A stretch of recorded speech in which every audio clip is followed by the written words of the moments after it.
belajar.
ke ibu. Jadi ibu tahu kenapa kamu tidak hadir. Nah, sebelum kita mulai pembelajaran untuk meningkatkan cinta kita kepada tanah air kita, nasionalisme kita terhadap tanah air kita, marilah kita sama-sama menyanyikan lagu dari Sabang sampai Merauke. Ayo semuanya berdiri.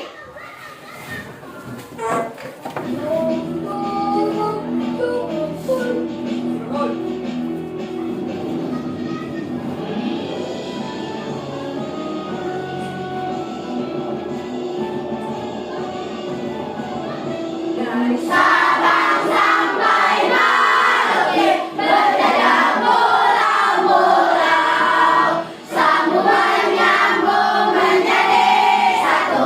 Itulah Indonesia, Indonesia tanah airku. Aku berjanji padamu, menjunjung tanah airku, tanah airku Indonesia.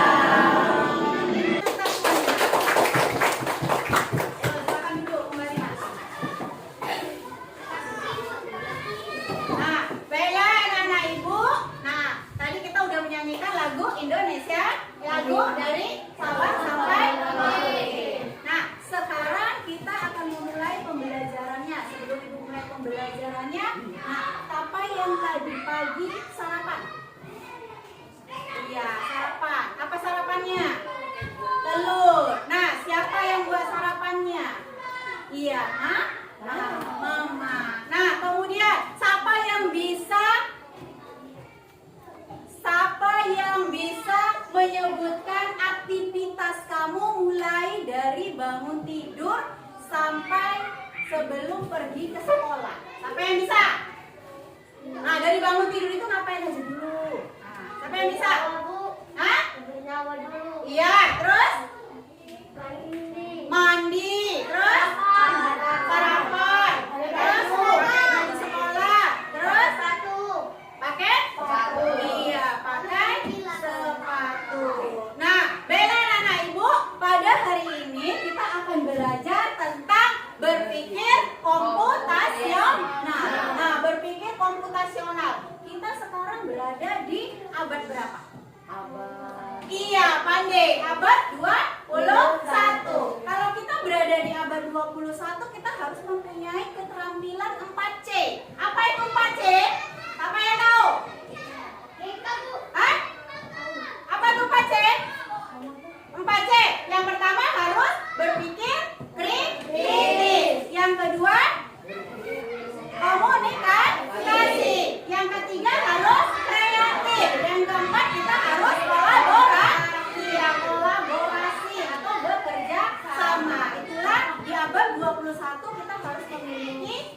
PKC.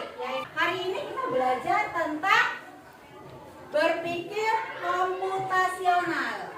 Nah, tujuan pembelajaran kita hari ini yang pertama, anak-anak ibu dapat memahami yaitu prinsip berpikir komputasional. Prinsip berpikir komputasional yaitu dekomposisi, pengenalan pola, abstraksi, dan algoritma. Kemudian, tujuan kita pembelajaran berikut, kamu dapat menyelesaikan masalah sehari-hari. Menyelesaikan masalah keseharian kamu secara sistematis. Kemudian kamu dapat bekerja sama dengan teman sekelompokmu dan mempresentasikan hasil diskusi. Itulah tujuan pembelajaran kita hari ini. Nah, oke, udah semangat. Tepuk semangat. Semangat.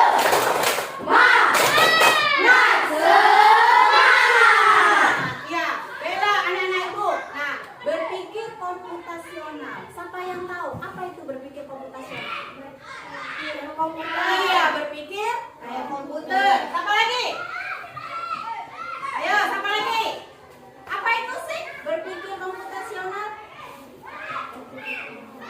Damar? Berpikir? Pola pikir seperti komputer. Iya, kata hitungannya yaitu pola pikir seperti komputer. Nah, sekarang Ibu akan jelaskan sedikit yaitu berpikir komputasional. Berpikir komputasional yaitu, siapa yang bisa mau membacanya? Siapa yang bisa? Ayo, Damar, baca Damar. Hah? Kurang besar.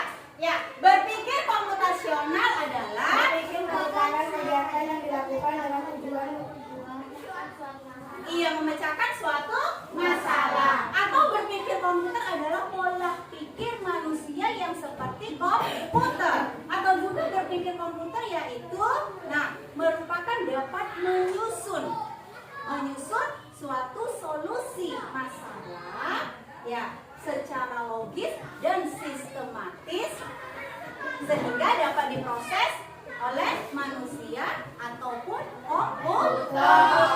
Itu adalah berpikir secara komputer. Atau lebih mudahnya lagi yaitu pola pikir manusia yang seperti yang seperti komputer. Nah, perhatikan.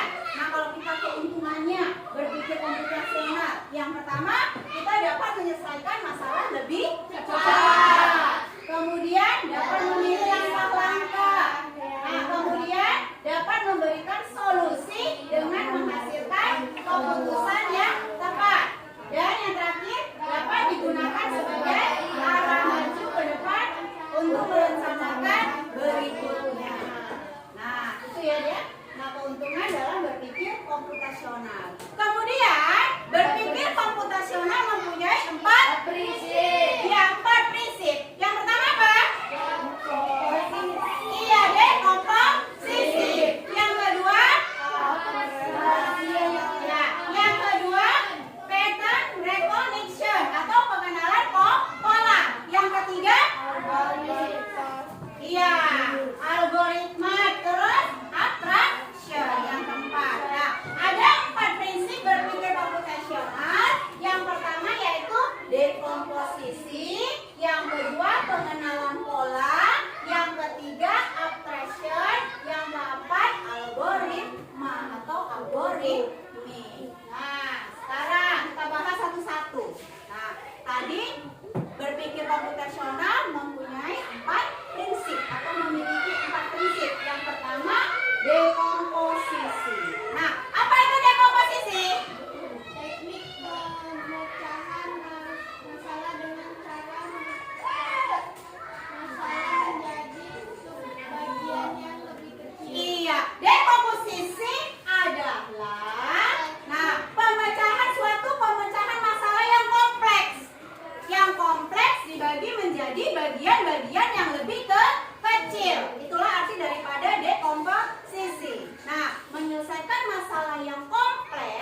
menjadi bagian-bagian yang lebih kecil. Contohnya apa? Nah, contohnya seperti di pagi hari. Di pagi hari, nah misalnya kamu mau buat kopi, ya kan? Nah, mau buat kopi, apa yang diperlukan dan bagaimana cara membuatnya? Apa yang bisa? Rebus air. Hah? Rebus air. Nah, rebus airnya. Rebus Oke. Yang pertama bahannya dulu, coba apa bahannya? Kopi.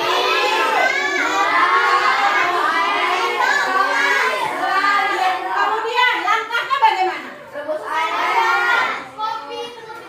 Nah, siapkan gula kan yang tadi? Iya, siapnya gelasnya sama sendoknya. Terus masukkan apa? Kopi.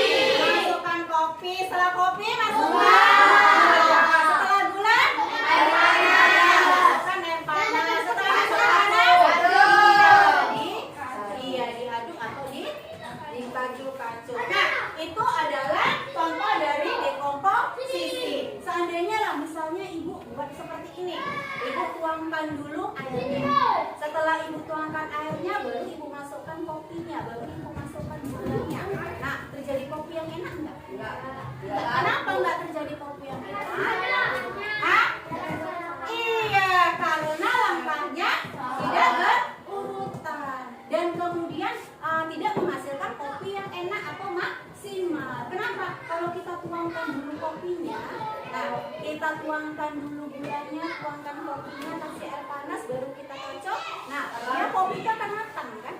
Iya, akan matang. Tapi misalnya kita tuangkan dulu airnya, kemudian kita tuangkan gulanya, kita tuangkan kopinya. Nah, kopi itu tadi akan larut tidak? Enggak, Bu. Iya, akan larut tapi lama. Dia ke atas dulu kopinya, ya kan? Nah, jadi tidak menghasilkan kopi yang maksimal. Nah, itu dia. Nah, kemudian contoh yang berikutnya, yang kedua, teknik yang kedua adalah pengenalan pola. Nah, pengenalan pola yaitu mengidentifikasi pola yang akan digunakan untuk berikutnya. Nah, itu contohnya ya. Nah, pengenalan pola artinya mengidentifikasi kesamaan atau pola dalam berbagai permasalahan untuk menemukan solusi yang dapat diterapkan kembali atau dengan kata lain menemukan pola yang bisa digunakan kembali. Jadi pengenalan pola itu apa? Mengidentifikasi atau menemukan pola yang akan bisa digunakan kembali. Contohnya, kalau ibu misalnya kasih kamu contoh. Nah, ini dia contohnya. Ini bentuk apa? Bulan. Ya, betul Rika. Nah, kemudian ini bentuk apa? Nah, ini bentuk apa? Tidak. Apa yang selanjutnya? Lingkaran. Pandai. Terus setelah lingkaran apa lagi? Persegitiga. Setelah segitiga apa lagi? Nah, itu ya. Nah, kemudian kalau pola angka, kalau ibu bilang misalnya 2, 4, 6, 8, 10. Terus berikutnya 10, 12, 16. Sampai sini paham? Paham. Pengenalan pola itu apa tadi? Yaitu menemukan pola yang akan bisa digunakan berikutnya. Nah, sekarang coba kita praktekkan. Kalau ibu bilang bilangan genap, kamu gu. Kalau yang bilangan ganjil, dia diam aja. Paham? Paham, Bu. Paham? Paham, Bu. Paham kan? Paham. Paham. 1, 2. Ayo kayak mana? Kalau bilangan genap, dia diam. Kalau bilangan ganjil, dia diam. Kalau bilangan genap, dia bilang hu. Nah, oke. 1, 3, 4, 5, 6. Gak konsentrasi dimulai. Nah, sekali lagi. Konsentrasi ya. Konsentrasi dimulai. 1, 2, 3, 4, 5, 6, 7, 8, 9, 10, 11, 12, 13, 14, 15. Iya, itulah contoh daripada pengenalan pola atau pattern. Nah, sekarang selanjutnya abstraction. Nah, abstraction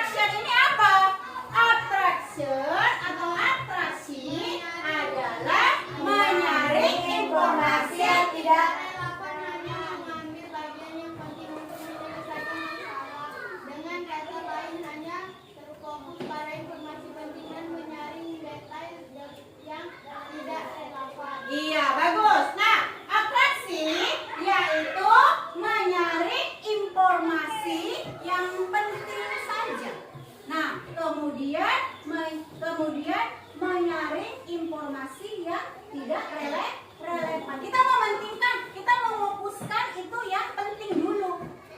Nah, kemudian kita meninggalkan yang relevan. Nah, paham sampai sini? Nah, contohnya misalnya seperti ini. Nah, abstraksi adalah menyaring informasi yang tidak relevan. Menyaring informasi yang tidak relevan, kemudian hanya mengambil bagian yang penting aja. Menyaring informasi yang tidak relevan dan hanya mengambil bagian yang penting aja. Contohnya seperti ini. Misalnya kalau ibu buat misalnya, nah aku adalah digunakan untuk minum. Apakah aku? Gelas. Gelas. Air. Gelas. Nah, contohnya seperti ini lagi. Kalau ibu buat misalnya, di sini ada 4 barang, ya kan? Ada 4 barang, misalnya buku, penghapus, dan pulpen. Kemudian yang terakhir adalah kulkas. Nah, coba sebutkan 3 benda yang digunakan untuk belajar. Buku. Nah, ini kan kamu saring 3 kan? 3 benda kan? Nah, yang nggak relevan, yang diabaikan apa? Ya, kulkas. Itulah pengertian dari abstraksi, yaitu menyaring informasi yang tidak relevan dan hanya mengambil bagian yang fokus. Paham sampai sini? Iya, paham ya. Nah, kemudian berpikir algoritma. Apa itu berpikir algoritma? Ayo baca Kiki.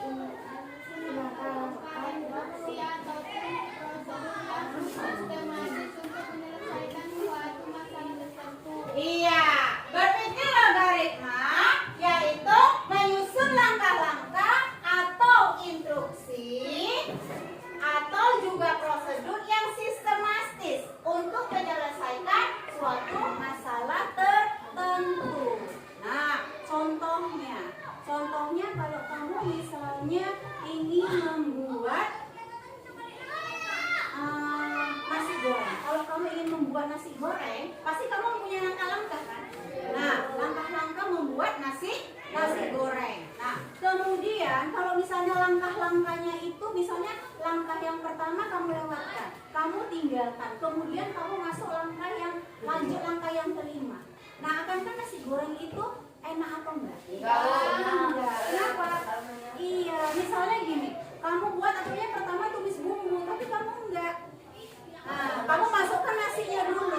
Nah, seharusnya supaya lebih wangi, supaya lebih enak, yang pertama tumis bumbu.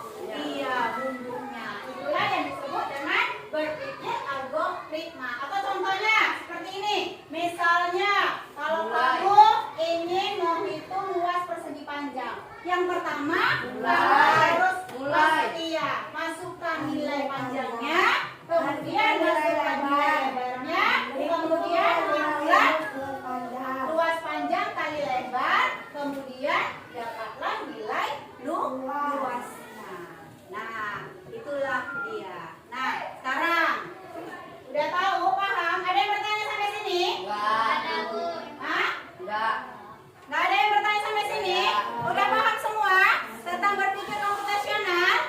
Nah, sekarang ibu akan kamu membagi kelompok. Nah, ibu mulai ya. Nah, kita buat di sini aja kelompok 1, kelompok 2, kelompok 3, sama kelompok 4. Masing-masing kelompok akan ibu beri tugas, yaitu tentang pola pikir secara komputasional. Ada yang menggunakan dekomposisi, ada yang menggunakan pola, kemudian ada yang menggunakan algoritma, dan ada yang menggunakan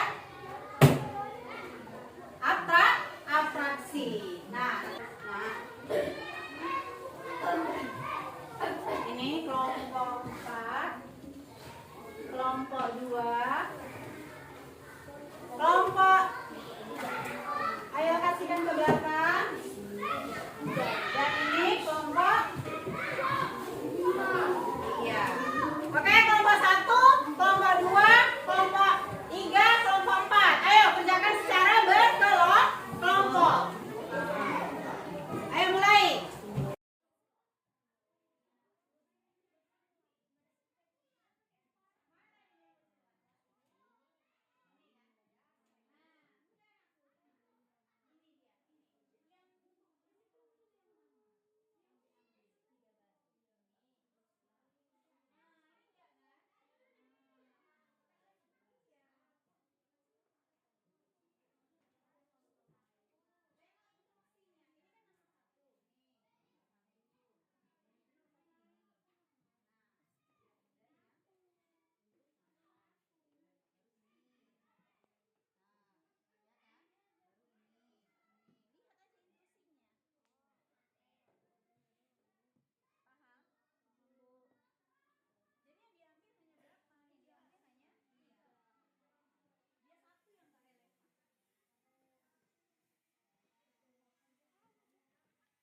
tanggapan ya?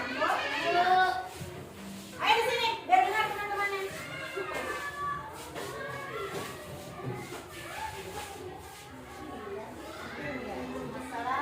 Assalamualaikum warahmatullahi wabarakatuh. Waalaikumsalam warahmatullahi wabarakatuh. Empat, Ingin mempresentasikan edukasikan hasil diskusi kami. Diskusi kami. Perhatikan kelompok yang lain, dengarkan aku. jadwal harian dari jam 6.00 sampai jam 7.00 bangun tidur, membereskan tempat tidur. Terus itu jam 7.00 sampai jam 8.00 mandi, sarapan pagi. Itu dari jam 8.00 sehingga jam 9.00 pergi ke sekolah. Terus itu belajar. Itu jam 0.08 sehingga jam 0.09 pergi ke sekolah.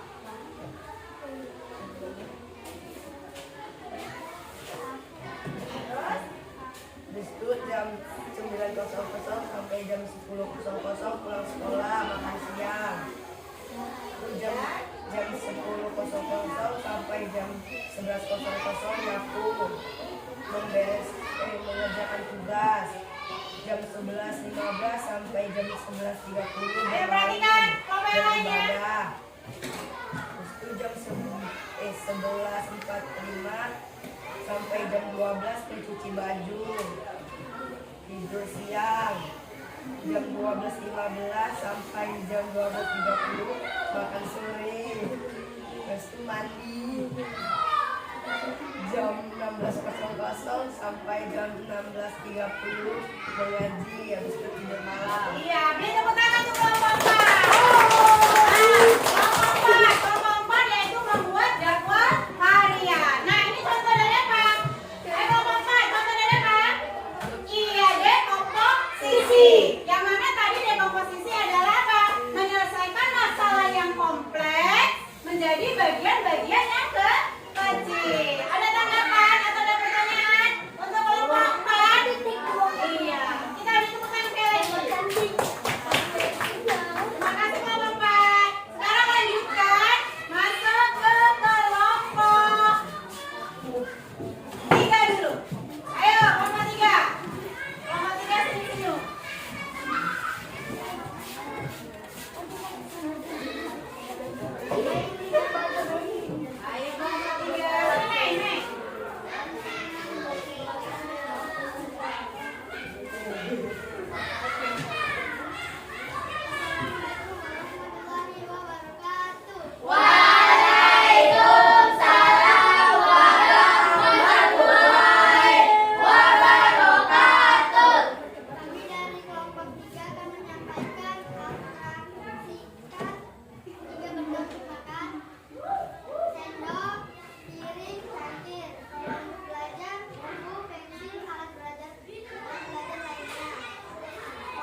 saja langkah pertama, langkah kedua, langkah ketiga sampai langkah keenam. Nah, kemudian kalau ibu bilang misalnya ibu pertama dulu masukkan langkah yang kelima.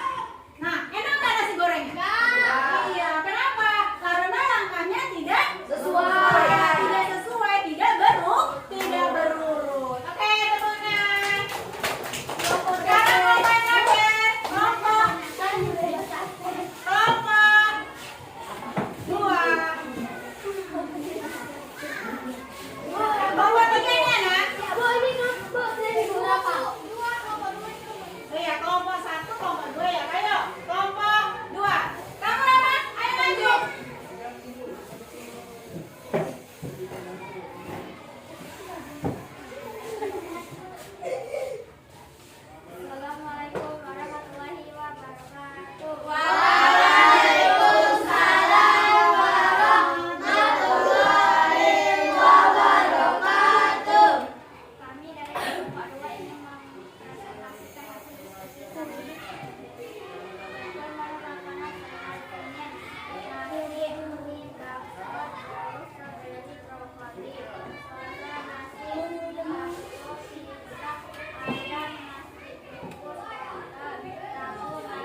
belajar apa tadi? Hari ini belajar apa? Iya, berpikir komputasional. Apa itu berpikir komputasional? Iya, pola pikir secara komputer. Yaitu berpikir komputasional adalah pola pikir manusia yang seperti komputer. Kemudian berpikir komputer itu mempunyai 4 prinsip. Apa aja tadi prinsipnya? Yang pertama, dekomposisi. Yang kedua, pengenalan pola. Yang ketiga, apa yang ketiga? Abstraksi. Yang keempat, algoritma. Nah, kalau dekomposisi apa tadi Damar? Komposisi jadwal harian. Hah? Jadwal harian. Iya, jadwal harian. Yaitu apa? Menyelesaikan masalah yang kompleks menjadi bagian-bagian yang kecil. Kemudian, kalau pengenalan pola apa? Mengidentifikasi pola yang akan digunakan selanjutnya. Kemudian abstraksi apa? Mengambil yang fokus saja dan menyaring informasi yang tidak relevan. Algoritma, apa algoritma? Iya, memasak nasi goreng katanya, yaitu menentukan langkah-langkah secara sistematik untuk menyelesaikan masalah. Dan kemudian berpikir komputasional itu anak-anak itu adalah dasar untuk belajar daripada coding. Nah, coding itu bisa dipelajari dengan unplug dan plug. Kalau unplug tadi contohnya apa? Contohnya kamu sebagai robot. Nah, itu tidak menggunakan komputer. Kemudian plug yaitu seperti ini. Kamu menggunakan komputer. Udah? Sampai sini paham? Iya, paham. Kalau sudah paham, Ibu mau beri kamu evaluasi yang kamu kerjakan secara masing-masing. Nah, kerjakan sendiri ya.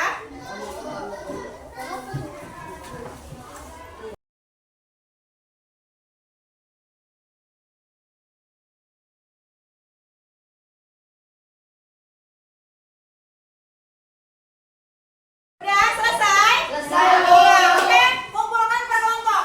Nah, dikumpulkan sama teman kelompoknya. Satu orang saja maju ke depan. Kita baca dulu ya.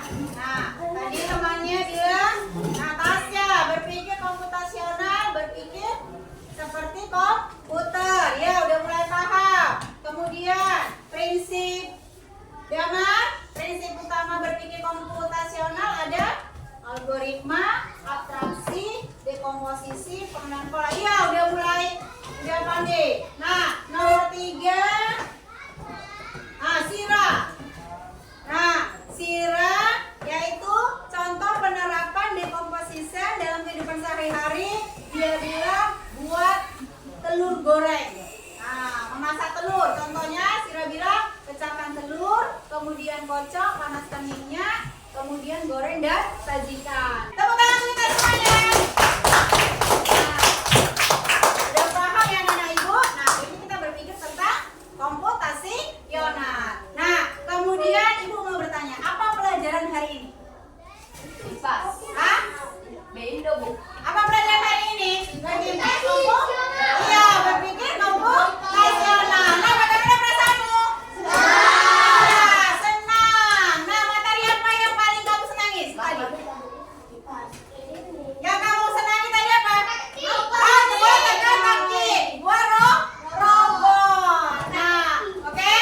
Nah, hari ini pelajaran kita mungkin sampai di sini ya anak-anak. Nah, minggu depan kita lanjutkan yaitu tentang kecerdasan artifisial. Nanti Ibu beritahu contoh-contohnya. Nah, itu untuk pelajaran minggu depan. Nah, sebelum Ibu akhiri, nah marilah kita berdoa menurut agama kita masing-masing. Doa dimulai. Doa selesai. Nah, baik, jangan lupa belajar di rumah, ulangi lagi pelajaran. Iya, ulangi lagi pelajarannya di rumah. Nah, Ibu akhiri dengan wabillahi taufiq wal hidayah. Assalamualaikum warahmatullahi wabarakatuh.